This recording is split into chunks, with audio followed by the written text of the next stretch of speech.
fondation Origine Sénégal fruits et légumes.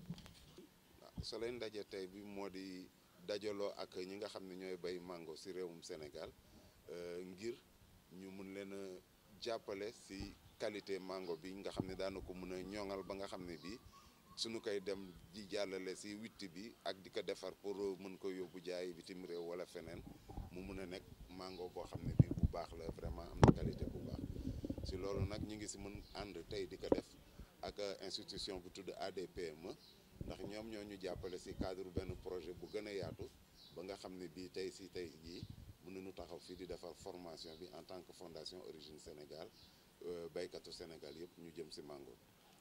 waaw wàllum tàggat bi ñun suñu mébét moo doon du dajale baykat yëpp ndax mënut a nekk mais kuréelu baykat yi ñi leen fa jiite ak kuréelu ñi nga xam ne ñi ñooy exporté ñooy jaayi bitim réew maanaam ñu yónnee fi ay nit ñoo xam ne ñi daan leen tàggat jox leen ay matuwaay ak ay jumtukaay yoo xam ne plutôt nga xam ne suñu fi jógee daanu mën a dem wisaare ko ci gox yu ñu jógee yaatal ko ba nga xam ne ñëpp daana ci jot ba nga xam ne bii liy génn ci mango bu baax ci tool yi di ñëw ci centre de conditionnement yi dina yokk léegi nag su desee loolu mu des wàllum njaay mi seetlu na ni ren réewum Sénégal li mu daan jaay ci mango dafa bitim réew dafa wàññeeku bu baax a baax a baax. ci li mu ñaata. li mu 13000 tonnes fukki junne ak ñetti tonnes yoo xam ne yi lay tollool foo xam ne ñu nga fa doon xaar ñaar fukk ak juróomi junne tonnes donc loolu mu nekk wàññeeku bu metti boo xam ne bii li ko waral bare na ci wàllu climat bi ci wàllu ruur bi ak wàllu marché yi sax ndax même contexte su crise pandémie bi dafa jouer aussi ci commercialisation bi lu bare donc loolu yëpp suñu ko dajalee tax na ba nga xam ne pertement yi dafa jóge ci borom tool yi ba ci exportateur bi jaarale ci nit ñi nga xam ne ñëpp dañ doon liggéey ci anam yëpp ci wàllum mango bi jaay mango bi.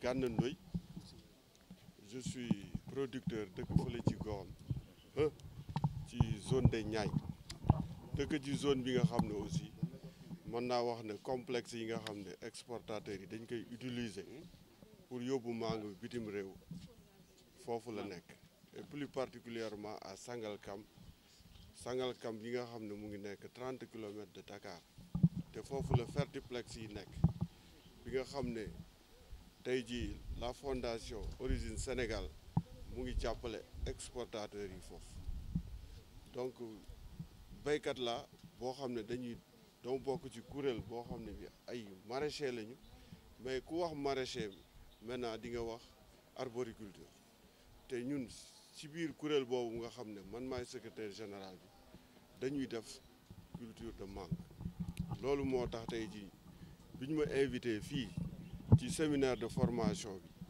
bi ma sawar ci lool kontaan ci lool au passage ñu ngi gërëm ñi nga xam ne ñoo ko organisé muy fondation Origine Sénégal ak ADPME di gërëm aussi ñi nga xam ne ay doyen lañu te jiite ñu ci mbir moomu mën nañ ci citer ki nga xam ne moom la précédé léegi muy doyen Mamour Gueye yàgg lool ci circuit boobu.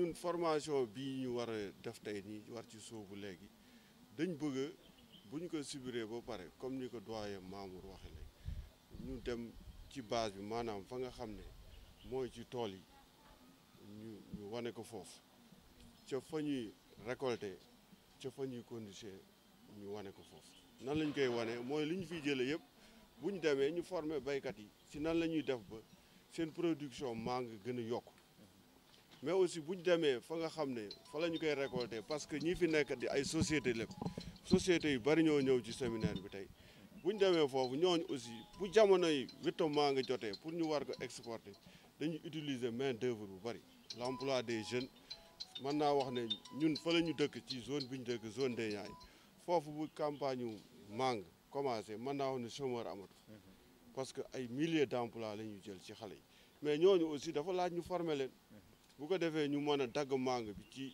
ni nga xam ne moom la ko yoon santaane pour ñu mën a am qualité bu baax ci beneen wàll gi mooy bu ñu demee ci station yi nga xam ne si la ñuy conditionné mango bi ñooñu aussi dañ leen war a former muy ci góor ñi ci jigéen ñi parce que ku jigéen ki nga xam ne dafa war a jël mango bi def ko ci kees gi dafa war a jàng nan la koy dugale ci kees gi nan la koy raxase nan la koy dugale ci kees gi mu respecter les normes parce que mangue de doo jël mangue doy def ko ci kees dafa am principe yooyu respecté pour dugal ko ci mën naa ci citer benn homogénéité bi loolu yëpp dañ ko war a jàngal ñi nga xam dañ ne ci bon ça a été dur quoi pour ñun ci campagne bi nga xam ne moo jàll mooy 2019 avec période Covid bi xaw na touché exportation mangue ku waroon def 24 000 tonnes def 13 000 tonnes yaakaar naa ne am na loo perte mais je pense que ne état bi def na ci lu bari pour soutenir baykat yi soutenir na baykat yi ci wàllu accès à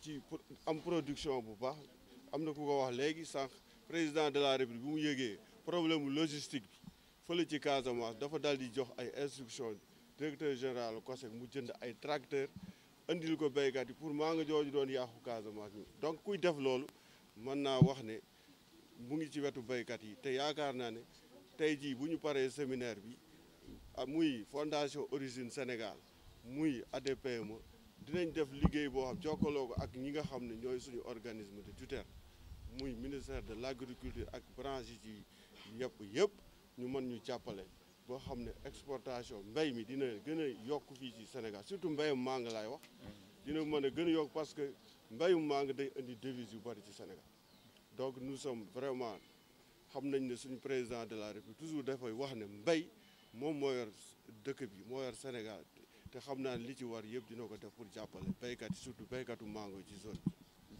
Je suis Mamour Gueye, président de la plateforme Mangue Zone Niayes. Et je suis le vice-président de l'interprofession Mangue, le président du Collège des exportateurs et commerçants du Sénégal. Et je suis en même temps producteur et exportateur de mangue. Quels sont les problèmes de la filière mangue? Il y en a beaucoup. Ça fait des années que nous luttons par rapport à cette filière qui a un potentiel très remarquable parce que ça fait vivre la zone rurale et même les villes. Parce que vous voyez, pendant la période de mangue, une maison, une famille qui consommait 3 kilos de riz, pendant la période de mangue, on arrive à consommer 1 kilo de riz. Parce que la mangue est un fruit vraiment qui peut nourrir son homme. Voilà. Les difficultés sont énormes. Parce que cette année, il y a un fléau. En 2018, nous sommes arrivés à faire 24 700 tonnes de mangue exportées. Tu sais, le Sénégal a un potentiel de 150 000 tonnes de mangue annuel. Nous n'arrivons pas. Le record que nous avions fait, c'était en 2018. Nous sommes arrivés à exporter 24 700 tonnes de mangue exportées. En 2019, on a régressé pour arriver à 19 000 tonnes. En 2020, on n'a pas atteint les 14 000 tonnes. Ça a dû à plusieurs facteurs. Le premier facteur, peut-être il y a, comme il vient de le dire l'administrateur Sidibé, et ça va faire une répétition, mais il y a eu une chute avec les problèmes climatiques. Il y avait une chute sur la première floraison.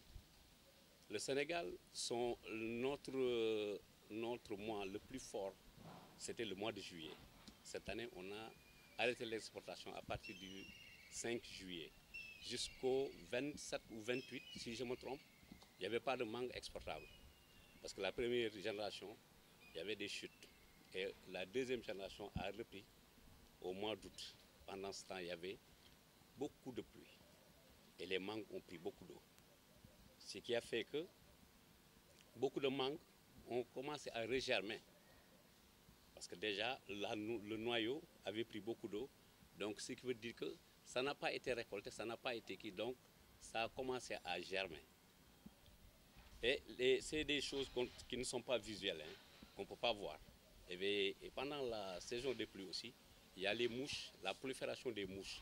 Ça fait des années qu'on lutte contre la mouche des fruits. Il y avait un projet, le projet régional, qui était là. Il a fini, il a fait son chemin. D'autres projets sont venus. Mais la mouche, jusqu'à présent, est un fléau qu'on ne peut pas enrayer. Il y a une lutte régionale.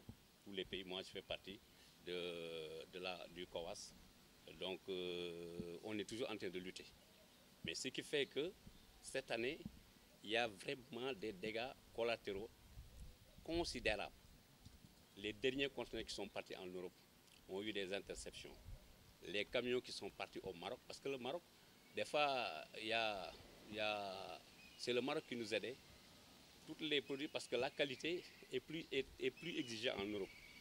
Ce qui ne peut pas aller en Europe peut aller au Maroc. Mais malheureusement aussi, ce qui est arrivé en Europe est arrivé au Maroc. On a eu des camions qu'ils ont laissé mûrir. Qu'est-ce qui s'est passé? Là, ça a commencé à germer. Donc les derniers conteneurs, tout ce qui est parti, et c'était le mois où on pouvait faire beaucoup de volume. Hein. Comme il y a un paysan qui vient de le dire, dans la zone de Mewan et de Pire, s'ils ont vendu leur mangue, c'est aux commerçants. Pendant ce temps, parce que la dernière génération, leurs produits, ils n'ont pas eu de première génération. C'est sur la dernière génération qu'ils ont eu du produit. Mais pendant ce temps, les dégâts étaient là. C'est ce qui sont, moi qui me suis tenté, parce que j'avais investi dans cette zone-là. J'avais investi pour les aider à enrayer la mouche. Mais arrivé, j'ai fait 2 récoltes. Qu'est-ce qui s'est passé? J'ai 2 camions qui ont été jetés. J'ai un conteneur qui a été détruit. Et vous savez, un conteneur détruit, ça coûte combien? Le conteneur, rien que le conteneur, c'est 20 000 €. Tu payes les frais de destruction. La destruction, parce que c'est détruit en campagne. Et c'est toi qui payes les frais de destruction. Déjà, tu as perdu une cargaison et tu payes les frais de destruction. Et on attend. On nous avait sollicité en disant qu'il y avait des fonds Covid pour nous aider, pour impacter ce que nous avons enduré.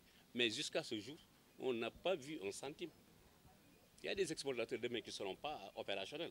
Ça, je vous l'ai dit. Hein. Ça, c'est sûr qu'il y aura des sociétés qui ne seront pas présentes. Pourquoi?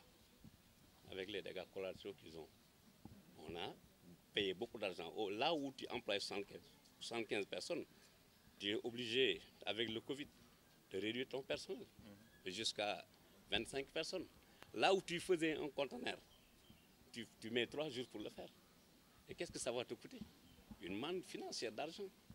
Donc moi, le cri que je lance aux institutions d'État qui sont là pour appuyer, de penser vraiment aux producteurs, aux exportateurs. Il y a un volet transformation. Moi, je suis en train de travailler sur le volet transformation. Tout ce qui ne peut pas aller à l'exportation va aller à la transformation. Moi, je suis président d'une plateforme qui regroupe tout. Même les pisteurs, les charretiers, les transporteurs, les producteurs, les transformateurs, les commerçants. Je suis un président de cette plateforme. Et cette plateforme, il y a tous les composantes. Même la radio et même les institutions de communication sont membres de cette plateforme. Donc cette plateforme est basée ici à Thiès, avec l'appui de l'ANCAR. Donc je vois que vraiment, aujourd'hui, cette formation va aider les producteurs, va aider les gens qui sont dans le conditionnement, va aider les exportateurs. Donc je pense que ça vient à son heure. Mais vous savez, les formations, comme on dit, il faut toujours restituer. C'est des sociétés qui sont là, c'est des producteurs qui sont là, revenant de différentes zones. Donc il faut faire la restitution. On peut être formé partout. Combien de formations nous avons eues? Moi, dans ma tête, il n'y a plus rien à mettre. Depuis 77, je suis dans cette profession. Qu'est-ce que je dois apprendre encore? Comment? Rien d'autre. Donc bon, je termine pour vous remercier, vous. C'est parce que vous, la communication est un vecteur de développement. C'est avec vous qu'on peut dire les choses, comment elles se présentent. Et c'est des choses réelles, hein, et du vécu. Hein. Tout ce que je suis en train d'énumérer, je pense que c'est du vécu. Et je n'ai pas peur ni honte de le dire. On a besoin d'être appuyé. En 2015, le président m'a trouvé à Milan. J'étais le seul exportateur sénégalais qui est parti avec mes propres moyens. Et le président s'était soucié de la mangue. Et il pensait à la Casamance. Je lui ai dit, mais il faut mettre de la logistique. Et 2018, 3 ans après, il m'a trouvé en Casamance. Parce que j'avais demandé, le COSEC m'avait appuyé pour 3 tracteurs et 3000 casiers. Quand le président m'a trouvé, je lui ai fait un rappel historique de ce qu'on s'est dit en 2015. Je lui ai dit que maintenant, vous avez donné l'instruction au COSEC de nous appuyer de 3 tracteurs et de 3000 casiers. Monsieur le Président, j'aurais aimé que la remise des clés se fasse par vous. Et il l'a remis. Je lui ai dit, OK, merci beaucoup. Donc, c'est des actions comme ça